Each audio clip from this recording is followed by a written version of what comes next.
प्रतापनगर में सुंदरलाल नाम का एक दर्जी अपनी पत्नी शांति और बेटी संध्या के साथ रहता था। संध्या का रंग सांवला था, इसलिए उसके लिए कोई भी रिश्ता नहीं मिल रहा था। इसी कारण सुंदरलाल और शांति परेशान थे। सुंदरलाल, मैंने कुर्ता पजामा सिलने दिया था, तैयार हो गया क्या? बस एक पक्की सिलाई करनी बाकी है रामलाल जी। अच्छा, फिर मैं लड़का भेजूंगा, उसी के हाथ दे देना। शाम को शादी में जाना है, इसलिए थोड़ी देर में करके दे दो। और संध्या के लिए कोई रिश्ता मिला या नहीं? कहाँ मिला रामलाल जी, बहुत जगह बोल रखा है। बाकी मैंने तो भगवान पर छोड़ रखा है, वही मेरी बेटी का अच्छा भविष्य तय करेंगे। बात तो ठीक है, पर तुम्हारी बेटी का रंग सांवला है। इतनी आसानी से लड़के सांवले रंग रूप की लड़की के लिए मानते नहीं हैं। इसलिए जब तुमने मुझे कहा था, मैंने भी इस बारे में किसी से कोई बात नहीं की। अच्छा, चलता हूँ, कपड़े भिजवा देना है। सुंदरलाल देखता है रामलाल की बातें संध्या सुन चुकी है, इसलिए उसने बात बदलनी चाहिए। संध्या बेटी, तू रामलाल की बातों का बुरा नहीं मानना, वो तो बस। बापू, मुझे पता है मेरे कारण आपको कितना सुनना पड़ता है। सब कितनी बातें बनाते हैं, मुझे अच्छा नहीं लगता। ना बिटिया ना, ऐसा कभी मत सोचना। तू तो हमारी जिंदगी से बढ़कर हमें प्यारी है। मैं भी आप दोनों से बहुत प्यार करती हूँ बापू। अच्छा लाओ, कुछ कपड़े मैं सिल देती हूँ, आप थक गए होगे।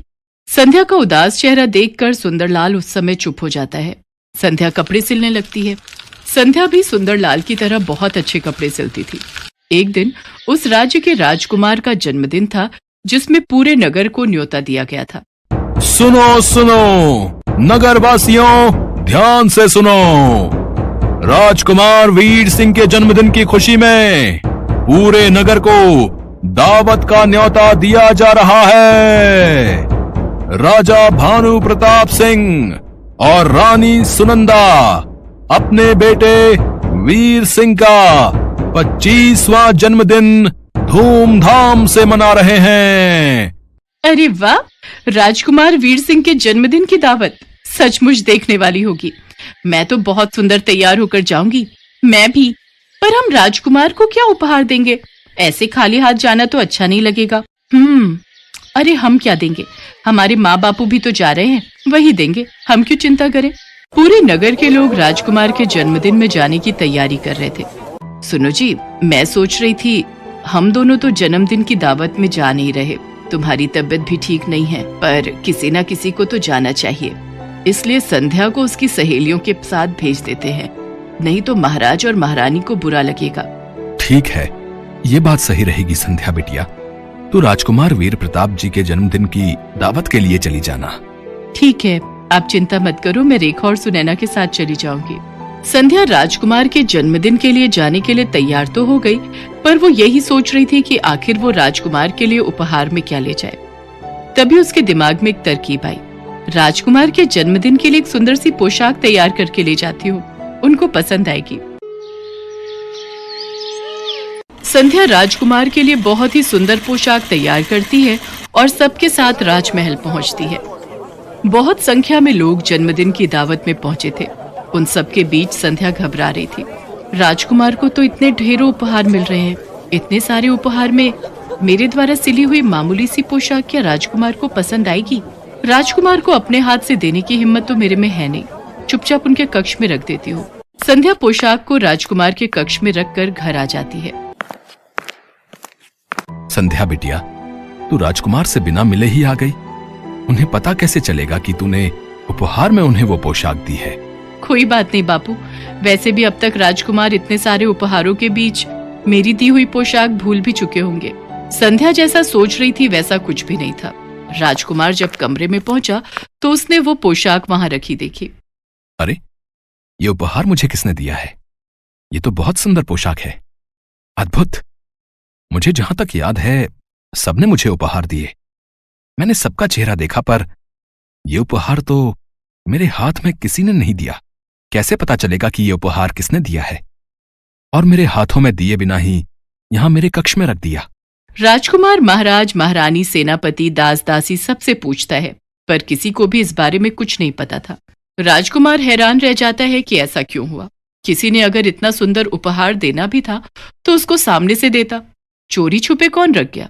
राजकुमार वापस अपने कक्ष में आता है, तभी उसकी नजर अपने द्वार पर अटके एक दुपट्टे के टुकड़े पर जाती है। राजकुमार महल की सभी दासियों से दुपट्टे के टुकड़े के बारे में पूछता है, पर किसी भी दासी के पास ऐसा दुपट्टा नहीं था। राजकुमार को यकीन हो जाता है कि ये टुकड़ा यकीनन उसी लड़की के दुपट्टे का है जो उसके कमरे में वो पोशाक रख कर गई है। राजकुमार इस बात का पता लगाने के लिए पूरे नगर में सैनिकों को भेजता है। वो पोशाक किसने दी उसके लिए सब मना कर देते हैं। भाई, हमने तो बहुत महंगा उपहार दिया था। राजकुमार को चांदी की प्याली दी थी। हमने ये उपहार में पोशाक नहीं दी। उस समय सुंदरलाल, उसकी पत्नी और बेटी संध्या जरूरी काम से नगर से बाहर गए हुए थे, इसलिए उनसे पता करना रह जाता है। पर सैनिक ये बात राजकुमार को नहीं बताते। राजकुमार बहुत परेशान था। अब तो उसके पास एक ही रास्ता था, इस दुपट्टे के टुकड़े की असलियत जानने का।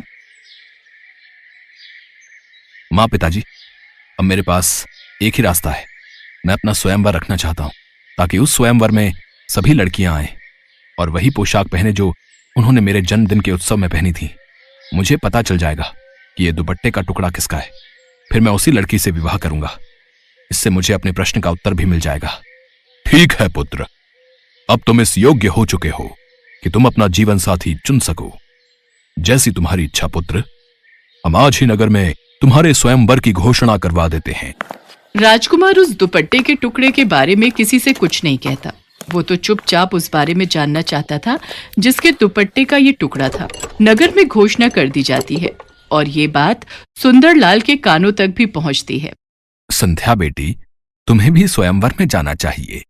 तुम्हारे पिताजी ठीक कह रहे हैं संध्या बेटी।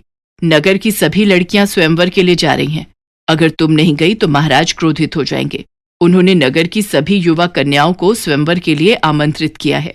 पर मेरा वहां जाने का कोई फायदा नहीं, क्योंकि मैं तो देखने में बिल्कुल भी सुंदर नहीं हूँ। राजकुमार तो मेरी ओर देखेंगे तक नहीं, फिर मैं वहां जाकर क्या करूंगी? बेटी, ये तो भाग्य की बात है। अगर तुम्हारे भाग्य में राज सुख लिखा है तो उसे कोई नहीं छीन सकता, और यदि नहीं लिखा तो तुम अपना कर्तव्य निभाकर लौट आना। नगर की सभी लड़कियां उसी पोशाक में राजमहल पहुंचती हैं जो उन्होंने राजकुमार के जन्मदिन के उत्सव में पहनी थी। राजकुमार की नजरें तो उस लड़की को ढूंढ रही थी जिसके दुपट्टे का टुकड़ा अभी भी राजकुमार के हाथ में था। राजकुमार ने आज वही पोशाक पहनी थी जो संध्या ने उसे उपहार में दी थी। इनमें से तो कोई भी लड़की वो नहीं है। आखिर ये किसके दुपट्टे का टुकड़ा है? कहीं मेरी ये योजना विफल ना हो जाए। राजकुमार अभी इस बारे में सोच ही रहा था कि तभी संध्या महल में प्रवेश करती है। संध्या ये देखकर हैरान रह जाती है कि राजकुमार ने वही पोशाक पहनी है जो उसने सिलकर दी थी। राजकुमार ने मेरी दी हुई पोशाक पहनी है, इसका मतलब राजकुमार को मेरे द्वारा सिली हुई पोशाक पसंद आई। ये देखकर मैं बहुत खुश हूँ। बापू और माँ अगर ये सुनेंगे तो वो भी बहुत खुश होंगे।